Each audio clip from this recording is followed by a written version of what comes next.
Welcome. Good afternoon. Good sir. afternoon. Good afternoon. Please take a seat.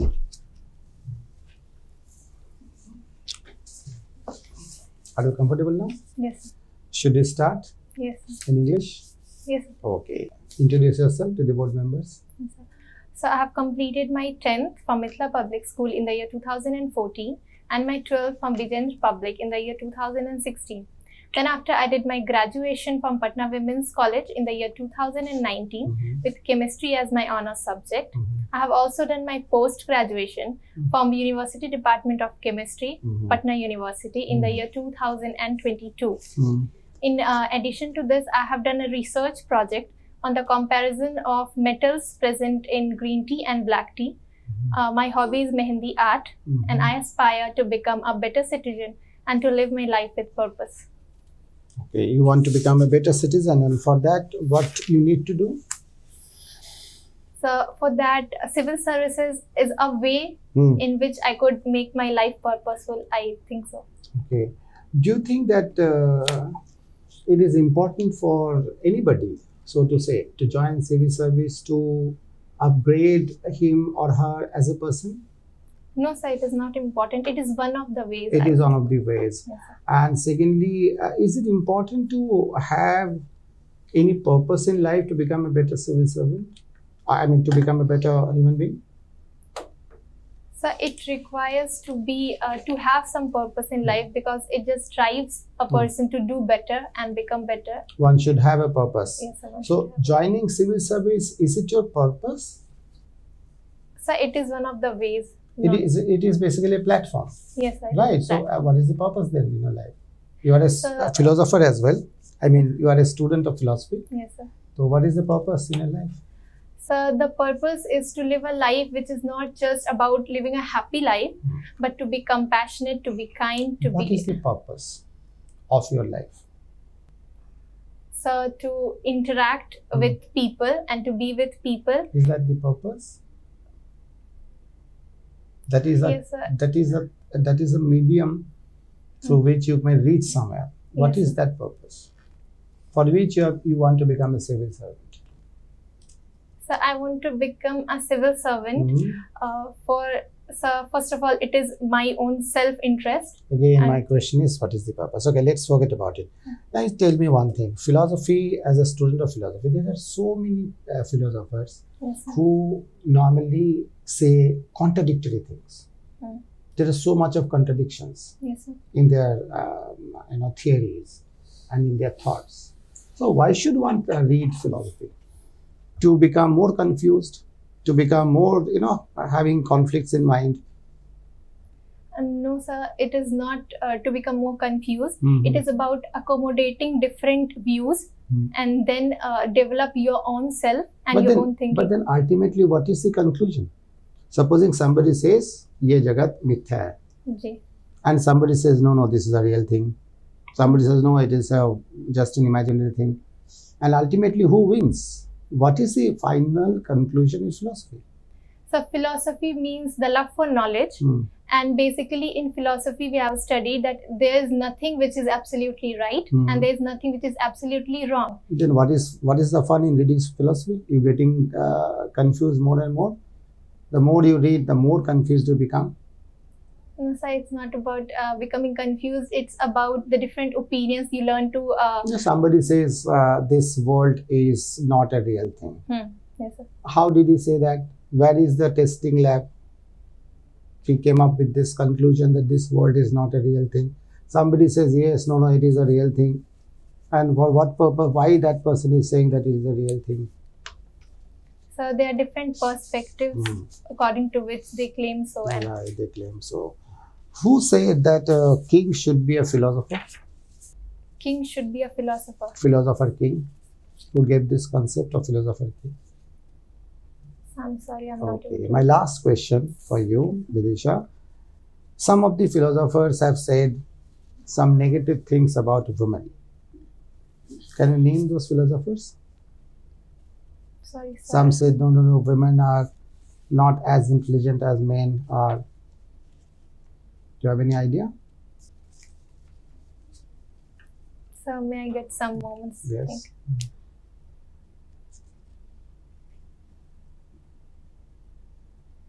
No, sir, I'm not exactly able Not to recall it. No problem. Vidisha, Yes, sir. Gig economy की बात आजकल बहुत ज़्यादा हो रही है। After Covid ये बहुत ज़्यादा जो है एरिया वाइड हो रहा है। क्या है gig economy? Sir, gig economy जो है इसमें बेसिकली वर्कर्स जिन्हें हम कहते हैं प्लेटफॉर्म वर्कर्स और डे टू डे वर्किंग में जो कॉन्ट्रैक्ट बेसिस पे या फिर इसका विदाउट नुकसान फॉर्मल। बताइए, इसका नुकसान क्या है? जी सर, सबसे बड़ा नुकसान है सोशल सिक्योरिटी बेनिफिट्स का आउटरीच जो है वो उनके पास कम है। जॉब सिक्योरिटी की बात करें तो जॉब सिक्योरिटी नहीं है गिग वर्कर्स के पास। इनके अलावा कुछ और भी जो उन्हें प्रॉपर मिलनी चाहिए चीज़ें, वर्क एटमॉस्फेयर और इन सब पे बात क्या फ़ायदे क्या हो सकते हैं इसके? सब फायदे हैं चेंजेस में। अगर वो शिफ्ट करना चाहें अपने जॉब तो वो इजीली स्विच कर सकते हैं जॉब, बेटर अपॉर्चुनिटीज़ की ओर जा सकते हैं। और यस सर। ओके, एक कोई कंपनी है जिसमें 10 करोड़ रुपए तक का इन्वेस्टमेंट है एंड 50 करोड़ रुपए का उसका टर्नओवर है, उसको किस श्रेणी में रखेंगे हम? नवरत्न में रखेंगे, मिनी रत्न में रखेंगे, माइक्रो में रखेंगे, स्मॉल में रखेंगे, मीडियम में? क्या कैटेगरी होगा उस कंपनी का? 10 crore investment and 50 crore turnover. Some micro, but I'm not able to say. Okay, MSMEs के बारे में जानते हैं? जी क्या कंट्रीब्यूशन होता है उनका देश की जीडीपी में? सर, एमएसएमईज जो हैं वो आफ्टर एग्रीकल्चर अगर कहा जाए तो एम्प्लॉयमेंट में सेकेंड नंबर पे आते हैं, लेकिन उनका contribution to the GDP sir उतना नहीं है जितना होना चाहिए। एक्सपोर्ट्स में अकाउंट करते हैं वो अराउंड 40%। एग्जैक्ट जीडीपी सर मुझे आइडिया नहीं। ओके, कोई एक ऑफिस है, उसमें पहले कुछ वर्कर थे जो फंक्शन कर रहे थे, काम कर रहे थे, और उन वर्कर की जगह पे कुछ कंप्यूटर्स आ गए हैं, कुछ नई टेक्नोलॉजी ला दी गई है जिसकी वजह से वो नहीं जानते थे इसलिए बेरोजगार हो गए हैं। ये किस टाइप की बेरोजगारी में आएगा ये? Sir, structural unemployment. स्ट्रक्चरल में आएगा ये? जी स्ट्रक्चरल अनएम्प्लॉयमेंट क्या होता है? सर, जो अनएम्प्लॉयमेंट रेज होता है due to the advancement in technology और लैक ऑफ स्किल अगर किन्हीं के पास होता है और वो उसमें ये स्ट्रक्चरल अनएम्प्लॉयमेंट होगा। बिहार में आप कैसे अनएम्प्लॉयमेंट को देखते हैं? बिहार में किस तरह का अनएम्प्लॉयमेंट आप देख पा रहे हैं? सब बिहार में जो सबसे मेन अनएम्प्लॉयमेंट है वो एग्रीकल्चरल सेक्टर में बात की जाए तो डिसगाइज्ड अनएम्प्लॉयमेंट है, जिसपे मोर पीपल जो हैं वो इसी लैंड पे काम कर रहे हैं और आउटपुट उनका कंपैरेटिवली कम है। तो एग्रीकल्चरल सेक्टर में हम ये देख सकते हैं। इसके बाद से स्ट्रक्चरल भी एग्जिस्ट करता है बिहार में स्किल की कमी की वजह से।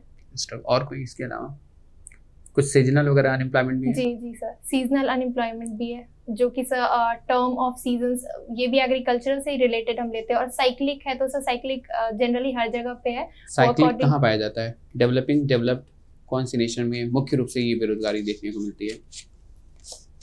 सर, डेवलप्ड नेशंस में देखने को मिलती है क्योंकि ये वर्किंग साइक्लिक साइकिल। कहते हैं इसको हम लोग। साइक्लिक क्यों कहते हैं इसको हम लोग? सर, अकॉर्डिंग टू वर्क, जैसे ईयर होता है इकोनॉमिक ईयर, तो उसमें कुछ टाइम पे सर वर्क जो होता है वो ज़्यादा रहता है और फिर कुछ टाइम पे वर्क की सर कमी हो जाती है। तो बिहार में निर्धनता जात, पावर्टी ट्रैप बहुत ज़्यादा देखा जाता है। क्या है पावर्टी ट्रैप? सर, एक विशेष साइकिल है पॉवर्टी का। बिहार में अगर देखा जाए वो बिगिन होता है इलिटरेसी से। तो जब सर लिटरेसी रेट कम होती है तो स्किल जो है वो कम रहता है, तो फिर एम्प्लॉयमेंट अपॉर्चुनिटीज ऑटोमेटिकली कम हो जाती हैं और ये साइकिल फिर इस वजह से उनका पर कैपिटा इनकम कम होता है, डिजीजेस होती है और सर ये एक ट्रैप बन जाता है।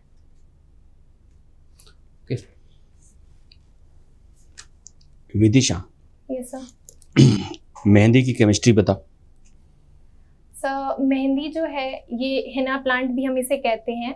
केमिकल नेम अगर इसका कहा जाए तो सर वो है 2-हाइड्रोक्सी-1,2-नैप्थोक्विनोन या लॉसोनिया प्लांट या लॉसोन हम इसे कह सकते हैं। ये एक ऑरेंज रेड डाई है जब इसको अप्लाई किया जाता है।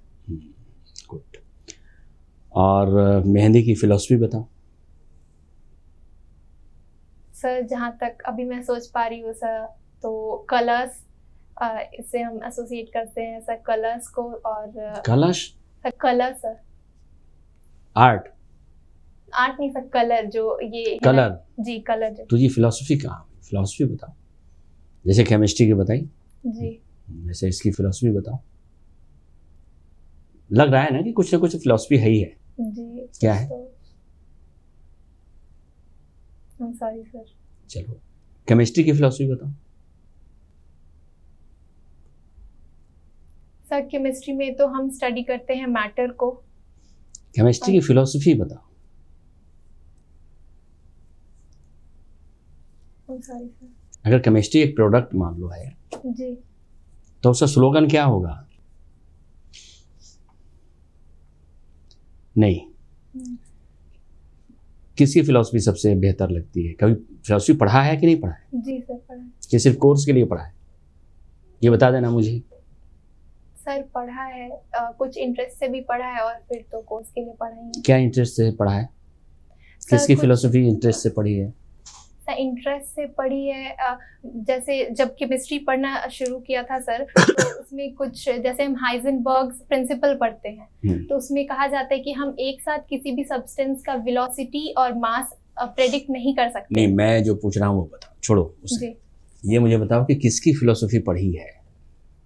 ध्यान से, इंटरेस्ट से। जी तो इंटरेस्ट से सर बुद्धिज्म भी पढ़ा है, बुद्धिज्म पढ़ा है सर।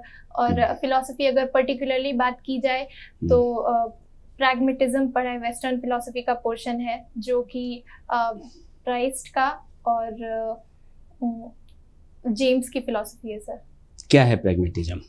तो प्रैग्मेटिज्म जो है ये प्रैक्टिकल फिलॉसफी हम इसे कहते हैं और ये यूटिलिटी पे बेस्ड है। इसका कहना है कि सिर्फ वही प्रपोजिशंस को हम ट्रू मानेंगे जिनका प्रैक्टिकल यूटिलिटी हो वर्ल्ड में। इनके लिए साधन और साध्य का संदर्भ क्या है? सर साधन और साध्य, मीन्स और एम। जी sir aims of pragmatism basically यही है कि जो चीज एट द एंड अगर यूजफुल है तो ही वो जो है वो रियल है, वो एग्जिस्ट करती है और तभी वो सही है। और इनके अलावा जो भी है जिनका प्रैक्टिकल यूटिलाइजेशन नहीं है तो उनका एग्जिस्टेंस भी कुछ खास महत्व नहीं। ठीक है, इनका मीन्स क्या है? Sir knowledge learning. नॉलेज से। जी सॉफिस्ट से कुछ मिलते जुलते हैं क्या कहीं? सॉफिस्ट से, एपिक्यूरियन से, इनको भी पढ़ा है कि नहीं पढ़ा है? जी सर सॉफिस्ट पढ़ा है। सॉफिस्ट से रिलेशन है कोई इनका? सर नॉलेज और सोफिस्ट बेसिकली लॉजिक और डिबेट डेलिब्रेशंस के पे ज्यादा फोकस करते थे। इनका भी हम कह सकते हैं कि फोकस इन अ वे उस पे है, लेकिन एग्जैक्ट रिलेशन मैं ड्रॉ नहीं कर पा रही। नहीं कर पा रही। अच्छा ये बताइए कि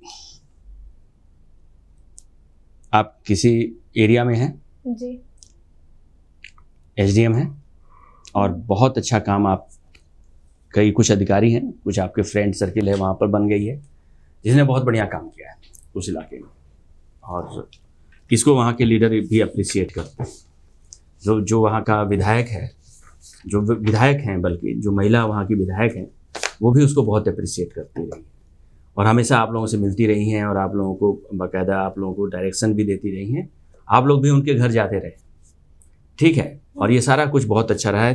तभी इसी ऐसे मौके में चुनाव का ऐलान हो जाता है, इलेक्शन होने वाले होते हैं वहाँ की विधानसभा के, जिस भी एरिया में आप हैं उस वहाँ के भी इलेक्शन होने वाले होते हैं। ऐसे में वो कहती हैं कि बहुत अच्छा रहा आप लोग का साथ और मैं चाहती हूँ कि अब पता नहीं अगली बार आना है कि नहीं आना है, जनता चुनेगी कि नहीं चुनेगी, हम चाहते हैं कि अब एक बार आप लोगों को थैंक यू कह दें काम के लिए। और आपको अपने यहाँ बुलाती, सारे लोगों को, सारे अधिकारी आने के लिए तैयार होते आते हैं आपके पास, आप भी क्या करेंगे? सर इलेक्शंस है या फिर इलेक्शन है, मैंने बताया पहले, अब इलेक्शन होने वाले हैं। जी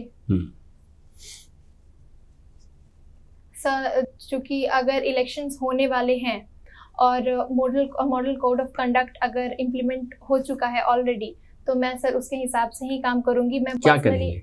सर मैं पर्सनली उनसे बात करूंगी और उनका जो भी ऑफर है उसके लिए उनको धन्यवाद दूंगी और मैं कहूंगी कि साथ साथ मेरी जो ड्यूटी है वो मेरे लिए सबसे ऊपर है, तो मैं उस बेसिस से अपना काम करना चाहूंगी और उस वक्त पे सर मैं उनसे मिलने बाद में या फिर कभी और मिलने के लिए सर टाइम लूँगी। इलेक्शन तक नहीं मिलेंगे आप उनसे? सर इस तरीके से सर प्राइवेट और इस तरीके की चीज़ों पे नहीं मिलूंगी, बाकी अगर कुछ वैसा रहा तो ठीक है, good. Thank you. Thank you.